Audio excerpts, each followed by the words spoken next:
before we get into Krista's, I just kind of wanted to Yeah. touch on what the word curanderismo means. Could you help me It's pronounce it and also help me define it for people?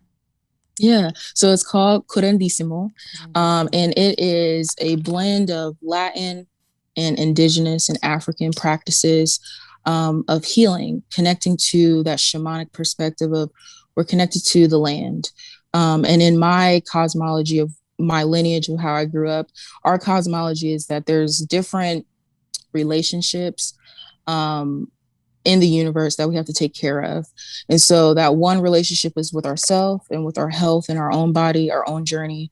Then there's the relationship with others, society, people, humans, future generations. And then there's that relationship to the universe of the planets, the stars, the earth. And also going into connecting to the animals, connecting to the plants, because these are all of our relations and they all have medicine and they have a lot to offer us. So with Curandissimo, it's about going into that place of I'm really tuned in to all that is, back to that sacred relationship to all of creation. And so with a lot of people, especially in, first world countries and places of like busy environments, we kind of get disconnected from the natural ways of life. We're stuck in the industry or like the busy go go go matrix kind of lifestyle. So it's so important to kind of come back to center and that grounded place. So yeah, it's an indigenous practice of cleansing the body, the soul, and the mind, because we see that they're all connected. There's no such thing as separation. Like if there's a physical health issue, we have to look at the energetic reason and the emotional component that created the physical to manifest. So, with that practice, it's about going to the energy first, having a deep conversation about your roots and traumas, unplugging that from the spirit world, from the subconscious realms, and you're going to receive physical healing. And a lot of people receive different diseases and illnesses cured from them when we're going into that shamanic ancient practice of let's heal energy first because everything is energy. Sometimes we can sometimes people can understand it like yes everything's energy, but we don't really sometimes apply it to everything every day. But I do. So it's like everything is energy, so connect to the energy of your body. If there's something wrong, we have to really examine that and heal it, and you'll see physical results. So it's the same thing, the same concept of what people are talking about now with manifestation. Mm-hmm. You put an intention out there, that's the energy. And if you do the work and you network and you open yourself up to that possibility, the physical tangible form does appear. So it's the same with healing the body. I have to heal the energy and the core roots to things that may be a little bit triggering, a little bit emotional, but when I heal that, I'm being freed and released from that energy. And now I'm back to my center, back to that higher self, that purity. Mm.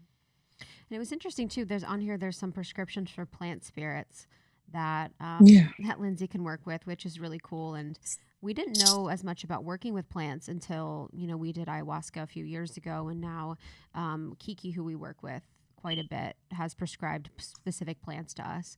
So when you're going through the shamanic experience, do you have these plant energies coming to you with their own special vibration that is a vibrational match to Lindsay, or what sort of the communication with the plant realm?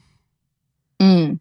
So when we're going into the spirit world, I definitely see the person's full body. So I'm seeing her laying down in her space. I can actually see that through like a bilocation of like, okay, she's laying there, she's peaceful. And sometimes during a shamanic healing, I have to kind of remind people, keep breathing, Mm. keep going into that centered place. But through that, I can also see the people's organs. I can see your whole body. And spirit is going to guide me to see, okay, her heart needs a little bit of healing. Her lungs has something inside of it. We have to cleanse it. And so it's different for different people about different organs in different areas on their back or on their neck that's holding a lot of tension, a lot of old energy that needs to be released and extracted out. So through that, as I'm cleansing the body, and it's kind of like, an energetic um, form of being a doctor. You're really being very gentle. I have different tools and different plant medicines that I'm using to help me cleanse these organs in different areas that spirit is guiding me towards. But through that, I'm seeing flowers. Spirit is saying she needs to work with this to heal this issue. And so for that, flowers do speak to us. And again, when you're really connected to Mother Earth, she speaks to you all the time. So when we're doing a cleanse, she's definitely loud. She's more louder. She's more talkative to me of like, okay, we're happy that she's back in this realm, because we haven't probably seen her for a while. So help her connect more with her intuition, more with her femininity through these certain plants. For other people, certain plants are more for detoxing. So some is like, you need to flush your liver. After the session, we have to talk about it. You have to flush your liver because it really has a lot of grease and a lot of old oils in it. And I can see that. And I always have people, check with your doctor to see that. And a lot of it is confirmed of like, yes, you need your liver or your kidneys cleansed. So I always go the natural route of, here's some medicine for this particular issue and you will be okay. Right. So Mother Earth's great spirit tells me those things of she needs a flush, or she needs to not flush, but she needs to strengthen, her boundaries. Maybe she needs more psychic medicine to kind of protect herself. For other people, it's more of womb medicine, because I do womb healing. So some people need certain plant medicines for their ovaries, for their uterus to get stronger with strength, but also to release grief if there's been certain traumas that's happened in someone's womb. So yeah, the flowers and the herbs talk to me through the spirit world all the time. Plants have a very beautiful language of energy, and they're very telepathic. So when I'm in the spirit world, it's more louder of like, hey, we want to join her. We want to work with her. And they kind of tell me a time frame. Usually it's like, work with us for a month. You'll be okay. You'll see the difference of how the plants kind of entered your life as a teacher. Thank you so much for tuning in to Morning Microdose by Almost 30. We hope you enjoyed waking up.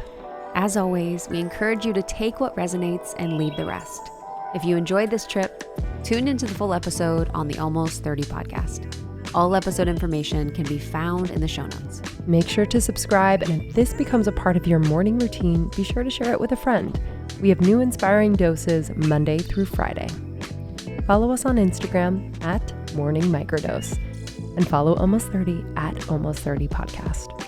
Thanks for listening. We'll see you in the vortex.